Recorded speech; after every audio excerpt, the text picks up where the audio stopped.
ഓം നമോ നാരായണായ നമ. സ്വാമി ശരണമയ്യപ്പ. നമസ്കാരം. എല്ലാ പ്രിയപ്പെട്ട പ്രേക്ഷകർക്കും തൃപ്പാദമഠം യൂട്യൂബ് ചാനലിൻ്റെ പുതിയൊരു വീഡിയോയിലേക്ക് സ്വാഗതം.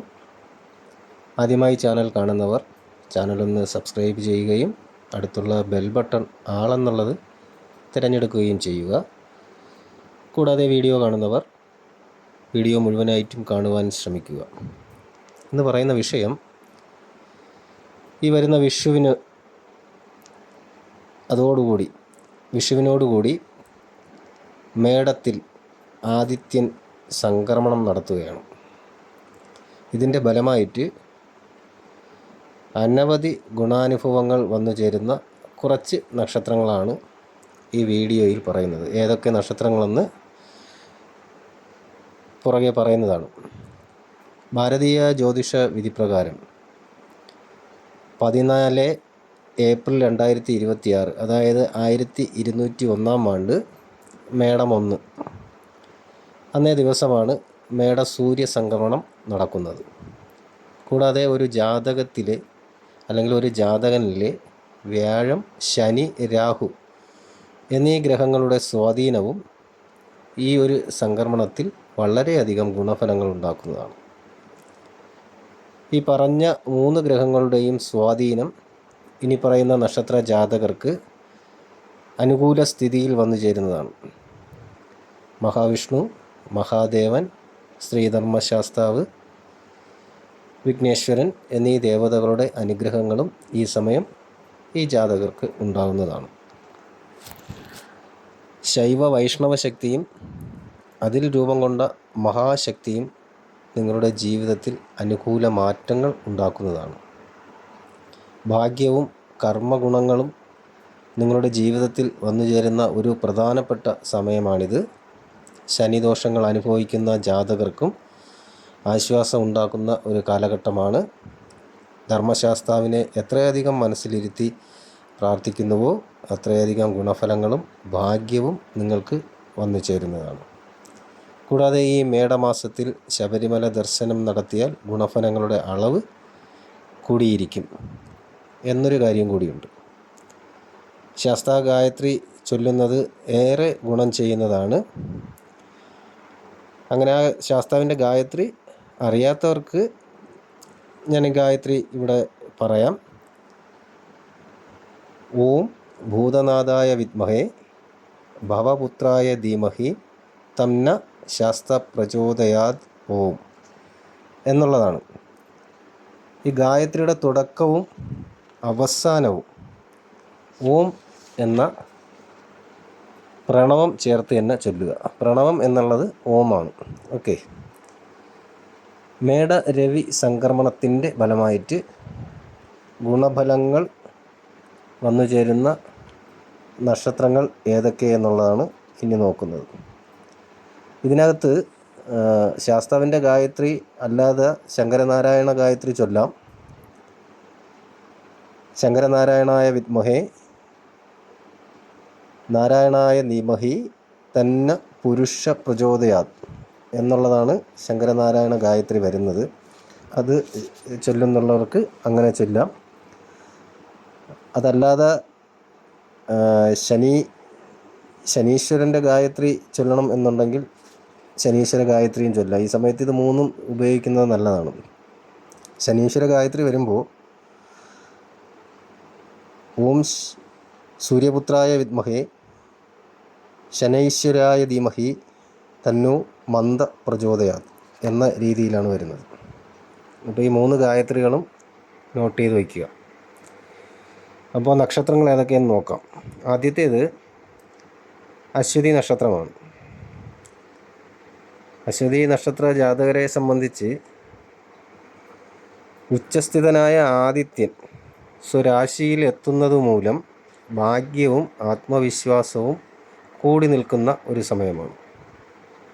തടസ്സങ്ങളൊക്കെ മാറിക്കിട്ടും.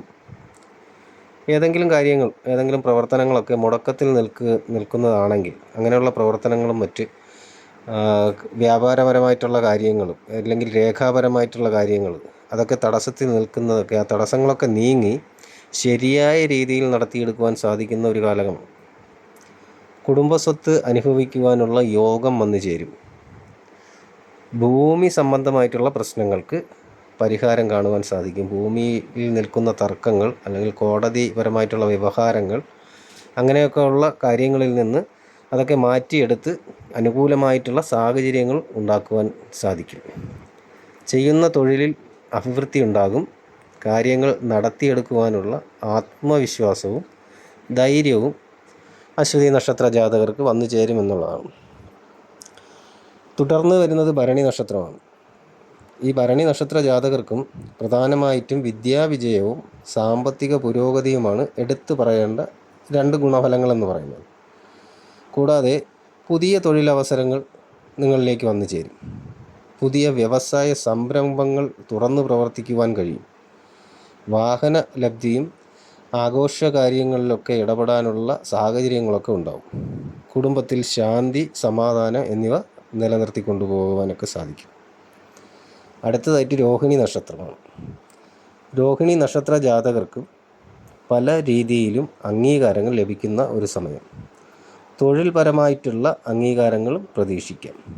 പരീക്ഷകളിൽ ഉന്നത വിജയം വഴി അംഗീകാരങ്ങൾ ലഭിക്കാം. ദൂരദേശത്ത് ജോലി ചെയ്യുന്നവർക്ക് സ്വദേശത്ത് വന്ന് അതിലും മികച്ച ജോലിയിൽ പ്രവേശിക്കുവാനുള്ള സാധ്യതയുള്ള സമയം കൂടിയാണ്. ധനപുരോഗതി പ്രതീക്ഷിക്കാം. ബാധ്യതകളൊക്കെ തീർത്തെടുക്കുവാൻ സാധിക്കും. ജീവിതം സമാധാനപരമായിട്ട് മുന്നോട്ട് നയിക്കുവാനും സാധിക്കുന്ന വളരെ പ്രധാനപ്പെട്ട ഒരു സമയമാണിത്. തുടർന്ന് പുണർദം നക്ഷത്രമാണ്. ഈ പുണർദം നക്ഷത്ര ജാതകർക്ക് ഗൃഹനിർമ്മാണം പൂർത്തിയാക്കുവാൻ സാധിക്കും. കൂടാതെ ഗൃഹം വാങ്ങുവാനുള്ള യോഗവും ഭൂമി സ്വന്തമാക്കുവാനുള്ള ഭാഗ്യവും കൂടെ ഈ സമയത്തുണ്ടാകും. പരീക്ഷകളിൽ വിജയം കരസ്ഥമാക്കുവാൻ സാധിക്കും. നല്ലൊരു വിജയം കരസ്ഥമാക്കുവാൻ സാധിക്കും. തുടർ വിദ്യാഭ്യാസത്തിന് അനുമതികൾ ലഭിക്കുകയും ചെയ്യും. ആരോഗ്യകരമായിട്ടുള്ള ഒരു അന്തരീക്ഷവും സന്തോഷകരമായിട്ടുള്ളൊരു കുടുംബജീവിതവും ഈ സമയം വന്നു ചേരുന്നതായിരിക്കും. തുടർന്ന് വരുന്നത് മകം നക്ഷത്രമാണ്.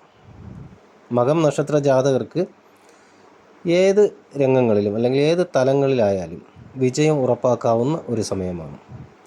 അംഗീകാരങ്ങൾ വന്നു ചേരും. രാഷ്ട്രീയ പ്രവർത്തകർക്ക് അനുകൂലമായിട്ടുള്ളൊരു സമയമാണ്.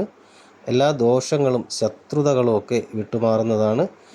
ധനാഗമനം ഉണ്ടാകുന്ന ഒരു സമയം കൂടിയായിരിക്കും. തുടർന്ന് ഉത്രം നക്ഷത്രമാണ്. ഉത്രം നക്ഷത്ര ജാതകർക്ക് ആഗ്രഹ സാഫല്യം ഉണ്ടാകുന്നതായിരിക്കും. ഏറെ കാലങ്ങളായിട്ട് ശ്രമിച്ചിട്ടും നടക്കാത്ത കാര്യങ്ങൾ ഈ ഒരു സമയം നടത്തിയെടുക്കുവാൻ സാധിക്കും. കുടുംബത്തിൽ മംഗളകാര്യങ്ങൾ നടക്കും. തൊഴിൽ പരമായിട്ട് ഉയർച്ച, കൂടാതെ പുതിയ ജോലിയിൽ പ്രവേശനം എന്നിവയൊക്കെ വന്നു ചേരും. മറ്റുള്ള ആൾക്കാരാൽ അംഗീകരിക്കുന്ന ഒരു സമയമായിരിക്കും നിങ്ങൾക്കിനി വരാനുള്ളത്. തുടർന്ന് ചിത്തിര നക്ഷത്രമാണ്. ചിത്തിര നക്ഷത്ര ജാതകർക്ക് നേട്ടങ്ങൾ ഉണ്ടാകുന്നൊരു കാലഘട്ടമാണ്. ധനത്തിൻ്റെ രൂപത്തിലായാലും തൊഴിലിൻ്റെ രൂപത്തിലായാലും ഒക്കെ വലിയ നേട്ടങ്ങൾ പ്രതീക്ഷിക്കാവുന്ന ഒരു സമയം. വിദേശത്ത് ജോലി, വിദേശത്ത് പഠനം എന്നിവയ്ക്കൊക്കെ യോഗം കാണുന്നുണ്ട്. സാമ്പത്തിക പുരോഗതിയും സന്താന ഗുണവും വന്നു ചേരുന്ന ഒരു സമയം കൂടിയാണ്. തുടർന്ന് വിശാഖ നക്ഷത്രം. വിശാഖ നക്ഷത്ര ജാതകർക്ക് ആവശ്യമായിട്ടുള്ള യാത്രകൾ നടത്തേണ്ടി വരും. ലാഭകരമായിട്ടുള്ള യാത്രകളായിരിക്കും. പുതിയ ബിസിനസ്സുകൾ തുടങ്ങുവാനുള്ള പരിശ്രമങ്ങൾ നടത്തുന്നതായിരിക്കും. നിലവിൽ ബിസിനസ് നടത്തുന്നവർക്ക് നല്ല ലാഭം പ്രതീക്ഷിക്കാവുന്നൊരു സമയമാണ്. ഏതൊരു കാര്യത്തിലും അനുകൂലമായ മാറ്റങ്ങൾ അല്ലെങ്കിൽ അനുകൂലമായ ഫലങ്ങൾ പ്രതീക്ഷിക്കാവുന്നതാണ്. തുടർന്ന് മൂലം നക്ഷത്രമാണ്. മൂലം നക്ഷത്ര ജാതകർക്ക് നിലവിലുണ്ടായിട്ടുള്ള എല്ലാ തടസ്സങ്ങളും മാറിക്കിട്ടുന്നൊരു സമയമാണ്. കൂടാതെ പുതിയ തൊഴിൽ പ്രവേശിക്കുവാനുള്ള സാഹചര്യങ്ങളുണ്ടാകും. തടസ്സത്തിൽ കിടന്നിരുന്ന ജോലികൾ പുനരാരംഭിക്കുവാൻ സാധിക്കും. സ്വജനങ്ങളുടെ അല്ലെങ്കിൽ സുഹൃത്തുക്കളുടെയൊക്കെ സഹായ സഹകരണങ്ങളൊക്കെ പ്രതീക്ഷിക്കാവുന്ന ഒരു സമയം കൂടിയാണ്. തുടർന്ന് ഉത്രാട നക്ഷത്രമാണ്. ഉത്രാട നക്ഷത്ര ജാതകർക്ക് വളരെയധികം മനസ്സന്തോഷം ഉണ്ടാക്കുന്ന ഒരു സമയമായിരിക്കും. അതോടൊപ്പം തന്നെ ഭാഗ്യം വന്നു ചേരുന്നൊരു സമയം. നമ്മൾ ചെയ്യുന്ന പ്രവർത്തനങ്ങൾക്ക് ശരിയായിട്ടുള്ള പ്രതിഫലം വന്നു ചേരുകയും ചെയ്യും. ഗൃഹനിർമ്മാണം, വാഹനലാഭം, കുടുംബസുഖം എന്നിവ ഈ സമയത്ത് പ്രതീക്ഷിക്കാവുന്ന ഒരു കാര്യം കൂടിയാണ്. അപ്പോൾ ഈ രീതിയിലാണ് മേടരവി സംക്രമണത്തിൽ ജാതകർക്ക്, ഈ പറഞ്ഞ നക്ഷത്ര ജാതകർക്ക് വന്നു ചേരുന്ന ഗുണഫലങ്ങൾ എന്ന് പറയുന്നത്. ഈ വീഡിയോ നിങ്ങൾക്ക് ഉപയോഗപ്രദമാണെന്ന് തോന്നിയാൽ വീഡിയോ മറ്റുള്ളവർക്ക് കൂടി ഷെയർ ചെയ്ത് കൊടുക്കുക, വീഡിയോ ലൈക്ക് ചെയ്യുക. കൂടാതെ നിങ്ങളുടെ വിലയേറിയ അഭിപ്രായങ്ങളും നിർദ്ദേശങ്ങളും കമൻ്റായിട്ട് രേഖപ്പെടുത്തുക. എല്ലാ നല്ലവരായ പ്രേക്ഷകർക്കും ജഗദീശ്വരൻ നല്ലത് വരുത്തട്ടെ എന്ന് പ്രാർത്ഥിക്കുന്നു. ശുഭദിനം നേരുന്നു. നന്ദി, നമസ്കാരം.